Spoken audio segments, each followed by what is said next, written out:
Oke.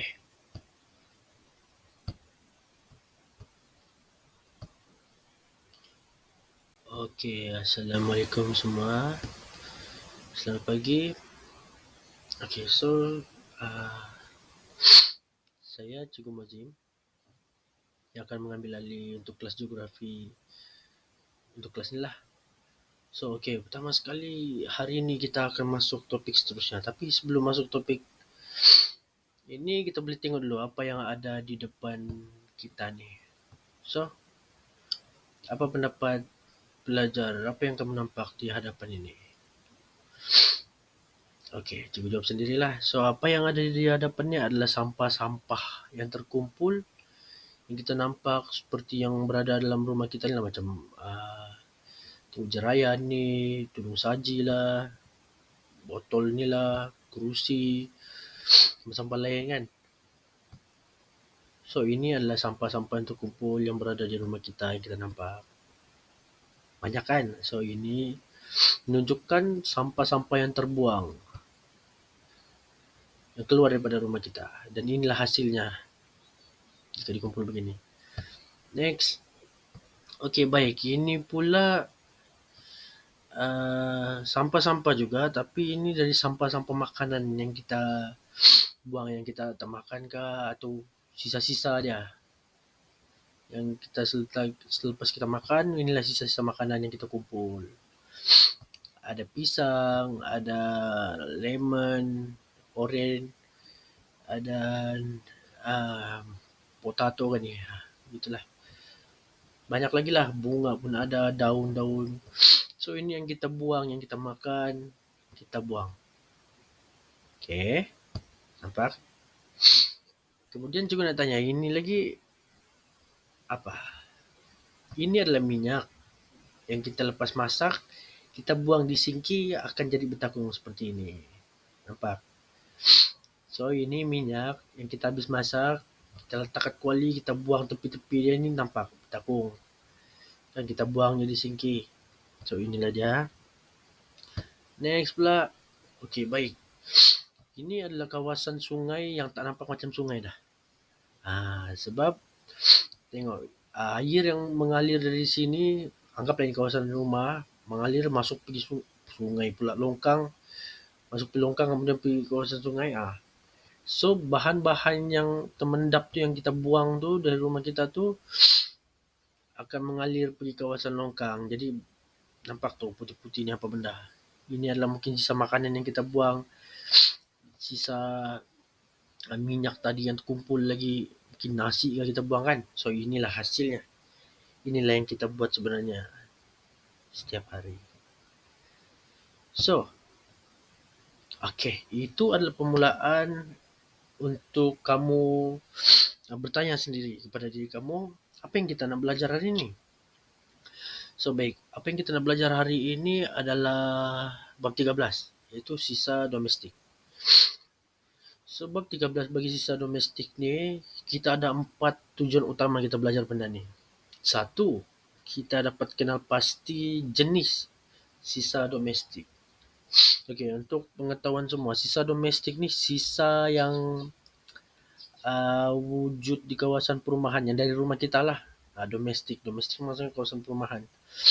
So sisa yang kita keluarkan dari rumah, itulah dia. So kita mau tahu jenis yang keluar, sisa yang keluar daripada rumah kita, sisa domestik yang keluar. Kemudian menjelaskan contoh sisa domestik yang ada di Malaysia. Kemudian ketiga, membincangkan kesan pembuangan sisa domestik di Malaysia. Dan akhir sekali, dalam pembelajaran ini kita akan menerangkan langkah-langkah untuk kita kurangkan pembuangan sisa domestik tadi. So, kita nampak tadi gambar sisa apa sampah sarap yang kita buang, apa benda tu kan. Itulah sisa domestik dan kita mau tahu apakah jenisnya, kemudian contoh dia, kemudian kesan. Dan akhir sekali dalam bab ni kita akan tahu langkah untuk mengurangkan pembuangan sisa domestik itu. Next. Okey, masuk kepada yang pertama, 13.1 adalah jenis-jenis sisa domestik. Jenis-jenis sisa domestik. adalah dia merupakan terdiri daripada pepejal dan cecair yang boleh dikategorikan sebagai bahan organik dan bahan bukan organik. So secara domestik ni dia akan apa ni terdapat dalam dua bentuk lah, iaitu pepejal dan cecair. Pepejal ni benda-benda solid lah, macam kaca apa. Cecair ni dalam bentuk air lah, macam minyak ke apa semua tadi kan, yang boleh dikategorikan sebagai bahan organik dan bahan bukan organik. Okey, bahan organik dan bukan organik ni kita pergi slide seterusnya. So bahan organik apa? Ini gambar tadi cikgu gunakan. So bahan organik adalah sisa makanan. Cikgu cakap kan, sisa makanan, pisang, kulit limau ni, banyak lagi lah sisa-sisa makanan yang kita buang, yang kita tak habis makan kita buang, itulah bahan organik. Sisa dari kebun, tanaman-tanaman ni kah, bunga yang mati kah kamu buang tu, itu pun sisa domestik yang merupakan dalam kategori bahan organik. Kemudian kertas. Kertas ni kita tahu dia daripada pokok kan. So itulah bahan organik. So bahan organik ni kita boleh tahu dia macam dari benda hidup. So benda hidup tu seperti tumbuhan, haiwan, itulah. Jadi kertas, pokok ni, sisa kebun, sisa makanan ni macam daging ke, tumbuhan ke kita makan. So ini adalah benda hidup semua ni ya. Dalam secara ayat simpelnya bahan organik ni adalah benda yang hidup. So bahan bukan organik pula. So bertentangan dengan bahan organik tadi, bahan bukan organik pula merupakan benda yang bukan hewan dan bukan tumbuhan lah. So seperti tin, plastik, besi buruk. So benda-benda ni bukan organik. Tadi organik pula kita boleh nampak macam hewan kan dengan tumbuhan. Macam makanan, pokok apa. So ini bahannya sudah diproses, tin, plastik, besi buruk. So ini bukan organik ya. Kemudian kaca pun okey. Kita sudah itu adalah jenis sisa domestik tadi. Kemudian kita masuk 13.2 iaitu sisa domestik di Malaysia. Maksudnya kita mau tengok contoh-contoh dia ni lah. Apa benda sisa domestik di Malaysia yang ada ni? So yang pertama kita nampak ini beg-beg sampah apa semua ni kan. So sisa domestik di Malaysia dikenali sebagai sisa yang terhasil dari kawasan perumahan. Nampak ni yang cikgu cakap tadi. Sisa yang terhasil daripada kawasan perumahan. Maksudnya sisa atau sampah-sampah yang kamu hasilkan dari rumah kamu tu, itu merupakan sisa, dipanggil sebagai sisa domestik. So sisa domestik ini terdiri daripada sisa pepejal dan sisa cecair. Ini dalam dua bentuk ni lah. Dalam bentuk pepejal, maksudnya dalam bentuk yang solid ni kita boleh nampak ni. Cecair tu dalam bentuk air lah. Minyak ke apa kan.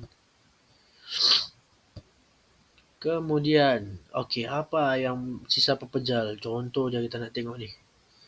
Kita nampak tadi ni, gambar yang pertama tadi. So, sisa pepejal adalah sisa makanan, plastik, kertas, logam, perabot, lampin pakai buang. Nampak? Sisa makanan ni benda yang kita makan, plastik ni yang kita nampak. Apa yang ada dalam gambar ni, itulah sisa pepejal kita boleh katakan.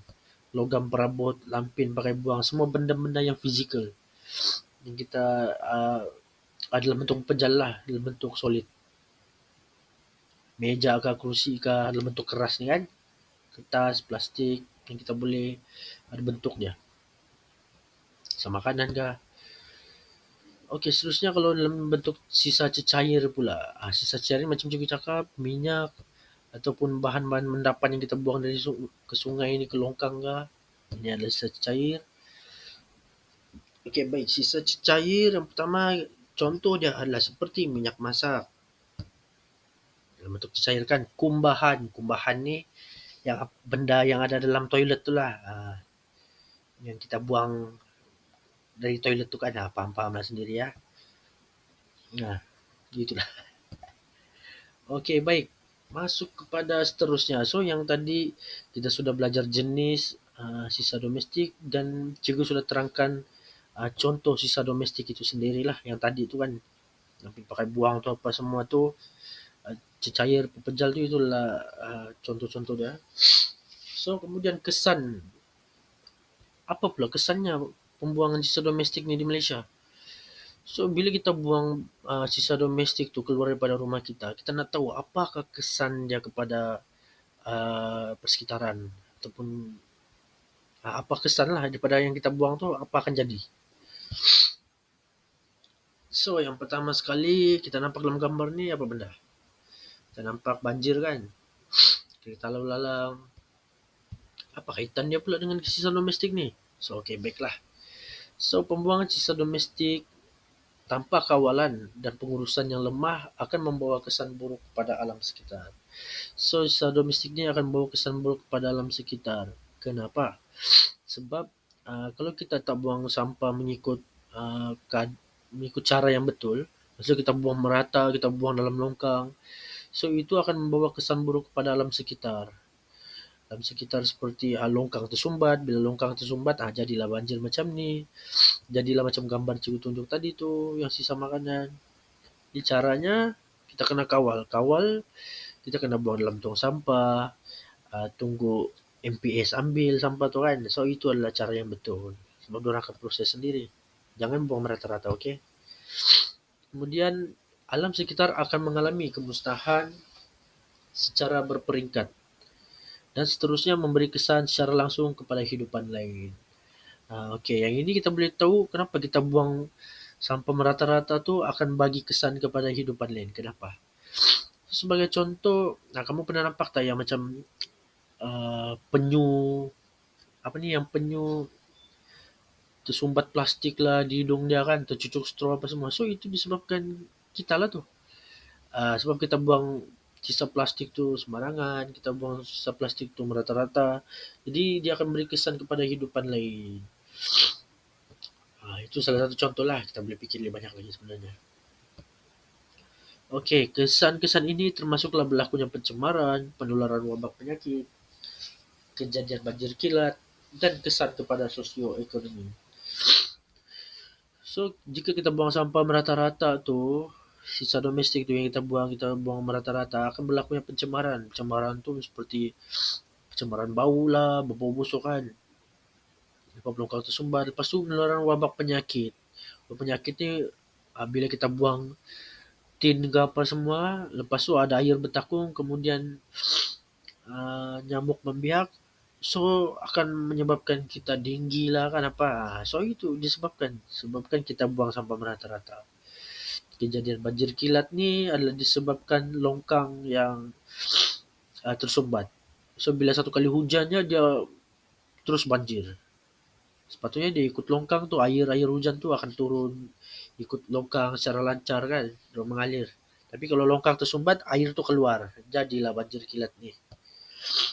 Dan kemudian dia akan bagi kesan kepada sosioekonomi. Maksudnya memberi kesan kepada ekonomi setempat lah. Kita punya dalam menyusahkan orang lah kan. Orang mau berniaga pun tiba-tiba banjir lah apalah semua. Itu contoh lah. Kemudian apa lagi kesannya? Kesannya yang cikgu cakap adalah pencemaran. Kamu nampak ni dalam gambar ni, Masya Allah. Gambar ni nampak banyak botol, kayu, apa benda lah, tin, Allah. Ini disebabkan kita buang sampah merata-rata ikut longkang ke apa, kemudian dia akan mengalir ikut sungai, kemudian dia akan jadi begini. Sungai itu mengalir akan jadi beginilah. Nampak? So, pembuangan sampah sarap secara langsung akan menyebabkan pencemaran seperti. So, pencemaran apa yang berlaku jika kita buang sampah merata ni? So, pencemaran pertama adalah pencemaran air, iaitu sumber air terutama sungai akan tercemar apabila sampah sarap dibuang ke kawasan sumber air. Tengok, kalau kita buang sampah di kawasan sumber air seperti sumber air sungai itu sumber air kita, laut kah, so benda-benda ni akan menyebabkan pencemaran lah, pencemaran air kita. Kita dah dapat air bersih, sungai-sungai jadi kotor, tengok pantai-pantai. So memang buruk lah kita tengok So jangan buat macam ni ya guys. So seterusnya kita lihat adalah pencemaran udara. Di mana udara tercemar disebabkan pembakaran sisa domestik di tapak pelupusan sampah. Nampak. Jika sampah-sampah yang kita tak buat dalam recycle, kita tak kategorikan dia kan, kita tak simpan plastik tu ikut plastik, kaca ikut kaca. Jadi caranya dorang ada yang bakar. So dekat sisa pelupusan tu dorang bakar siap semua. So bila dorang bakar akan menyebabkan pencemaran udara lah. Sampah ni kalau dibakar akan menyebabkan pencemaran udara. So jangan kamu bakar sampah sembarangan ah. Jangan kamu kumpul sampah lepas kamu bakar ikut suka. Itu ada pencemaran udara juga. Kemudian terakhir sekali adalah pencemaran bau. Timbunan sisa domestik yang tidak diurus dengan baik menyebabkan bau. Betul. Ini sebab kalau kamu buang sampah di rata-rata, sampah itu akan terkumpul, kemudian dia akan mengeluarkan bau yang busuk lah. That's why caranya kita kena ikat sampah tu, kita kena buang di depan rumah, kita kena tunggu MPS ambil. So itu adalah cara yang betul. Kalau kita buang merata-rata, dia akan membusuk di satu tempat tu, kemudian itulah, itu adalah pencemaran bau. Bau juga merupakan satu pencemaran ya. So ingat nih, jangan buat pencemaran. Kemudian sisa domestik ni kalau kita buang, kita ikut apa, dia akan menyebabkan wabak penyakit.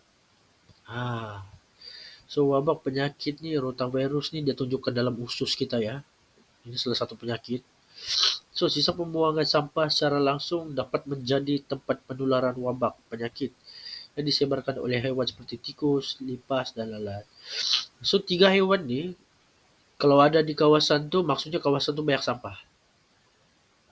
Dorang ni yang bawa bawa kuman.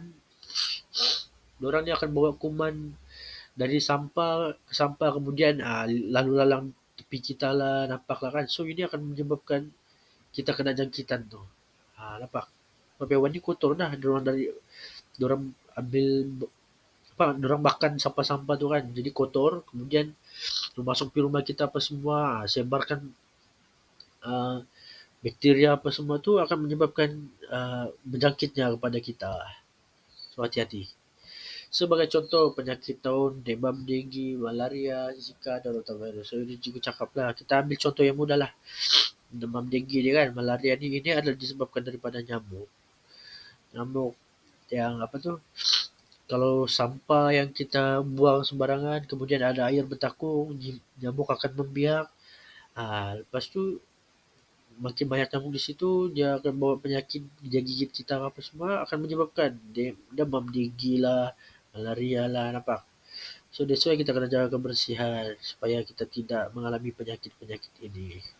Itu kita elak lah. Okey, seterusnya. Kesan dia lain apa? So kesan daripada sisa domestik ni, ia juga meningkatkan kos penyelenggaraan. Okey, kos penyelenggaraan ni adalah kos untuk maintenance lah.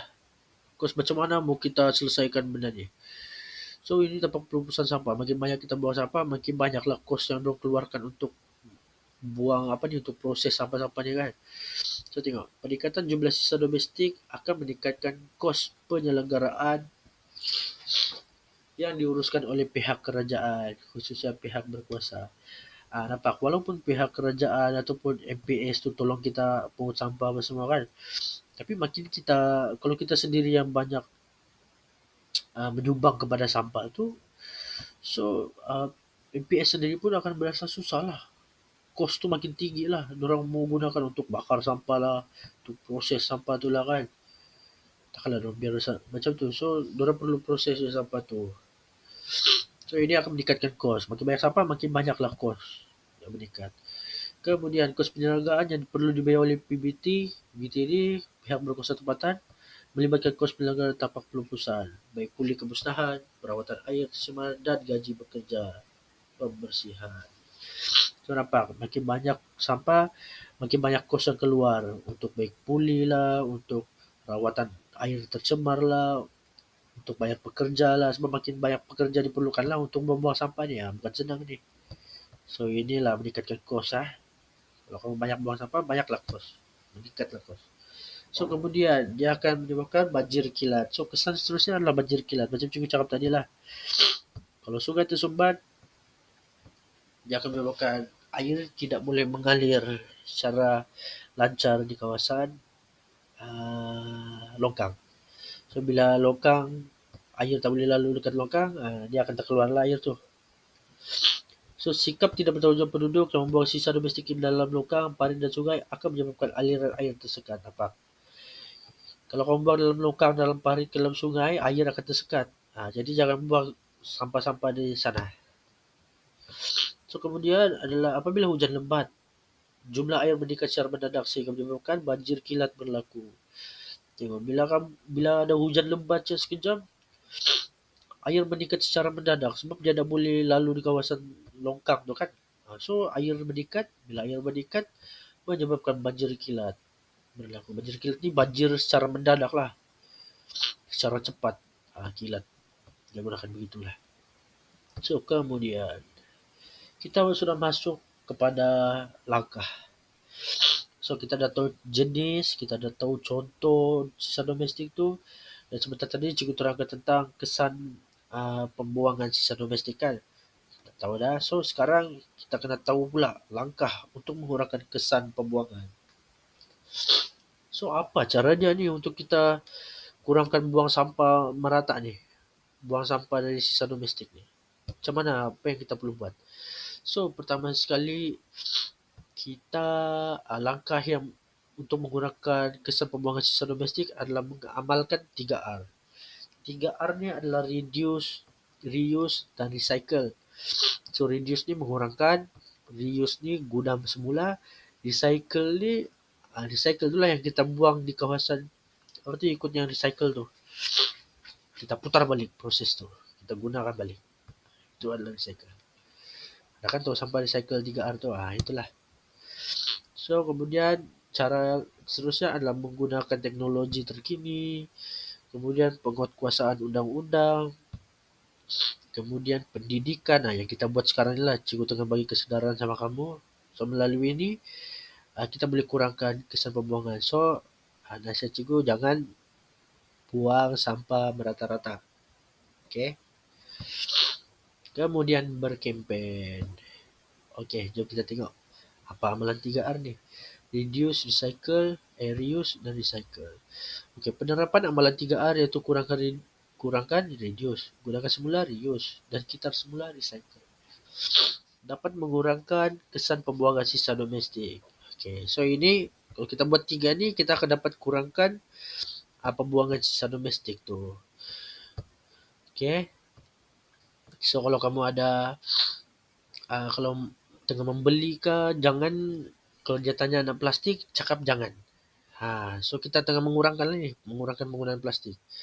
Bila ada sudah plastik tu pun di rumah contohnya, ataupun newspaper ke apa benda ke yang kita nak buang, jangan buang dulu.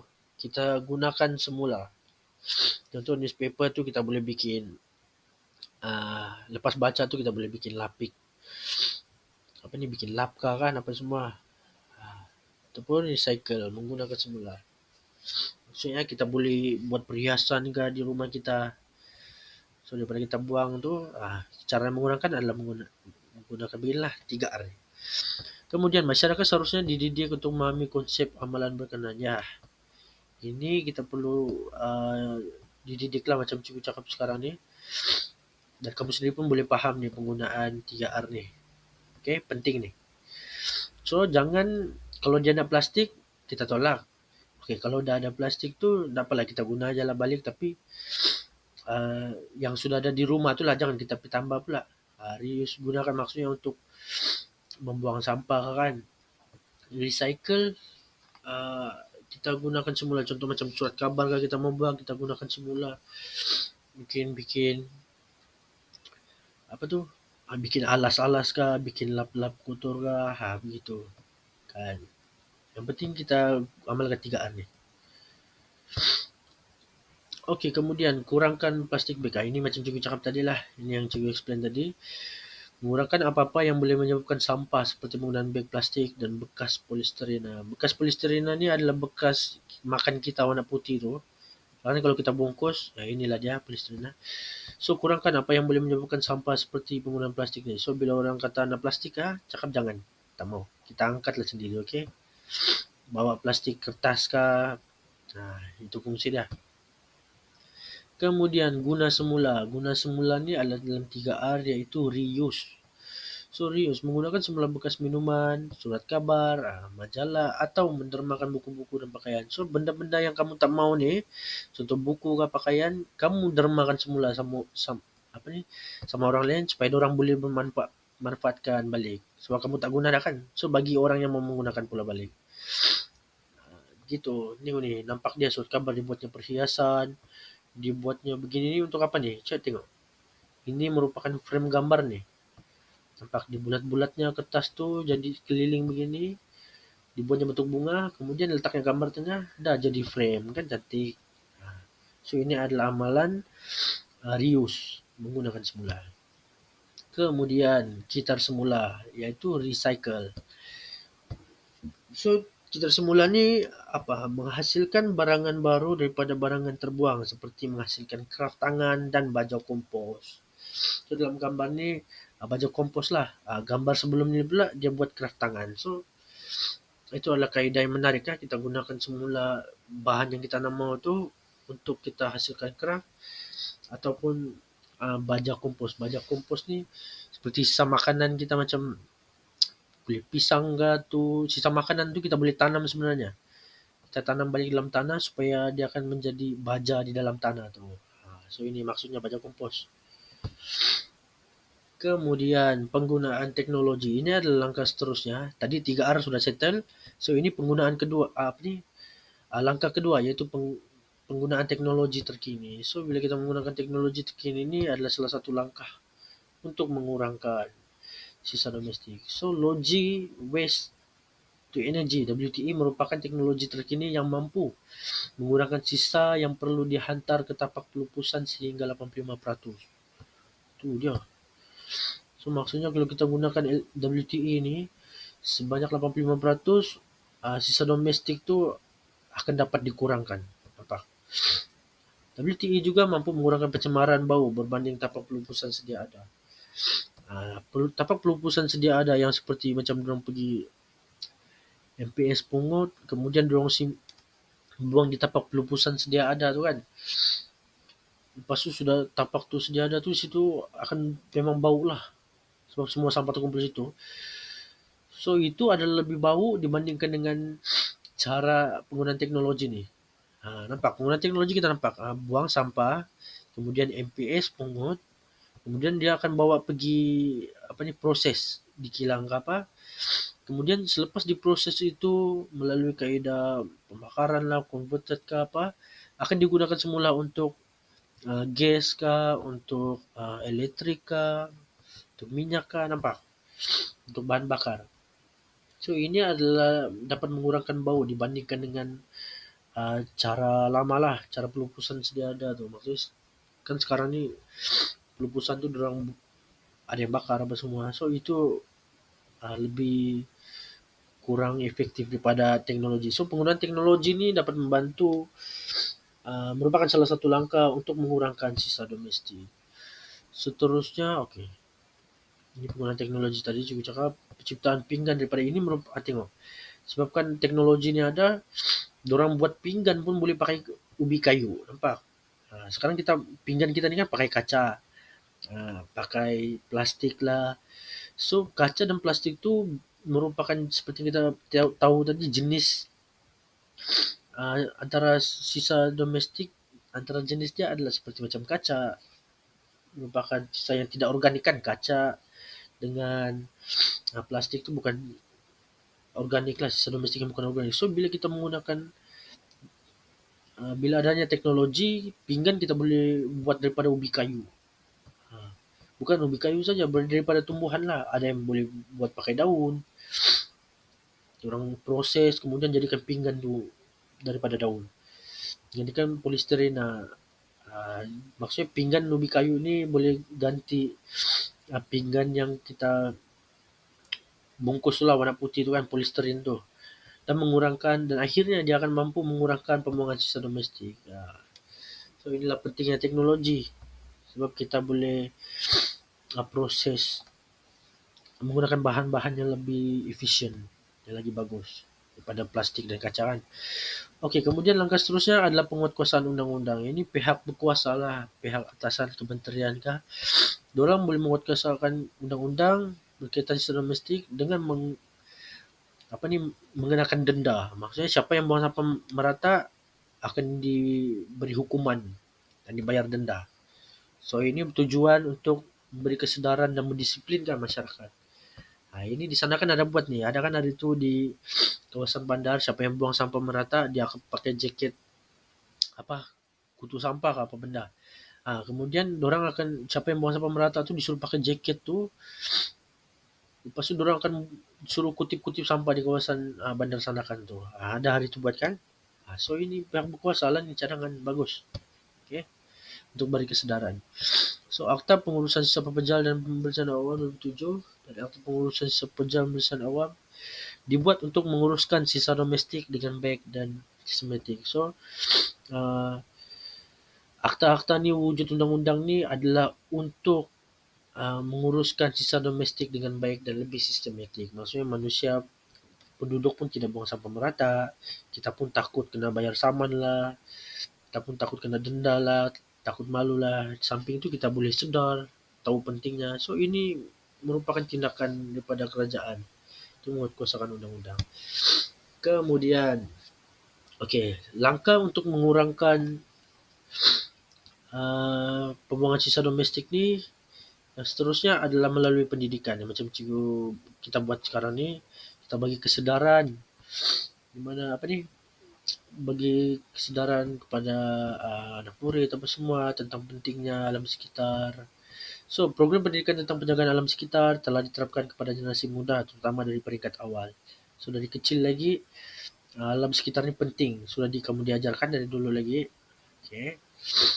Mata pelajaran geografi dan sains dapat memupuk kesedaran dalam kalangan murid. So, geografi yang kamu belajar ni dengan subjek sains ni sangat penting untuk kamu sedar lah.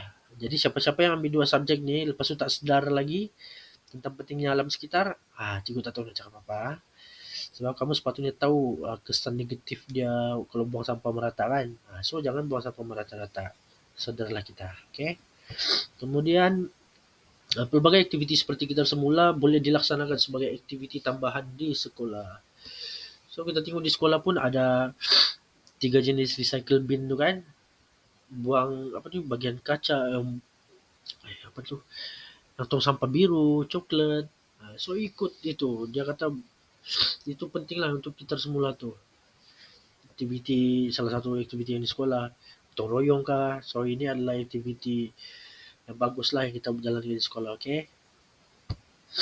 Kemudian berkempen. Berkempen ni selalunya dilakukan di luar sekolah lah. Badan-badan di luar yang memberi kesedaran tentang pentingnya 3R, pentingnya menjaga alam sekitar, pentingnya cinta alam sekitar. So kempen ni pelbagai kempen telah dijalankan oleh agensi kerajaan ataupun bukan kerajaan ataupun pihak berkuasa tempatan dan orang perseorangan. So dari pelbagai peringkat lah kamu sendiri pun boleh berkempen secara dengan ramai-ramai pun boleh berkempen melalui plan kerajaan pun boleh berkempen. So ini adalah aktiviti semua ni adalah untuk memberi kesedaran kepada masyarakat. Kempen dijalankan secara menyeluruh melalui berbagai media sosial lah. Media sosial pun boleh. So, Jabatan Alam Sekitar telah menjalankan pelbagai kempen seperti kempen kesedaran alam sekitar, kempen 3R dan kempen cintai sungai kita. So, ini adalah kempen yang pernah dijalankan lah untuk memberi kesedaran kepada masyarakat tentang pentingnya mencintai alam sekitar dan jangan membuang sampah merata dan mengurangkan sisa domestik di Malaysia. Kemudian, habis dah. Okey, tamatlah sudah pembelajaran kita hari ini. So, okey, baik. Cikgu mau tanya, apa yang kamu belajar hari ini? Okey, pertama kita belajar tadi adalah jenis sisa domestik kan. Kedua adalah contoh-contoh sisa domestik yang ada di Malaysia. Ketiga, kesan sisa domestik tu kalau kita buang merata kan. Kemudian akhir sekali adalah langkah untuk kita mengurangkan pembuangan sisa domestik. So itu sahaja kelas kita pada hari ini. Semoga apa yang cikgu sampaikan bermanfaat dan kamu gunakan dalam kehidupan seharian. Okay.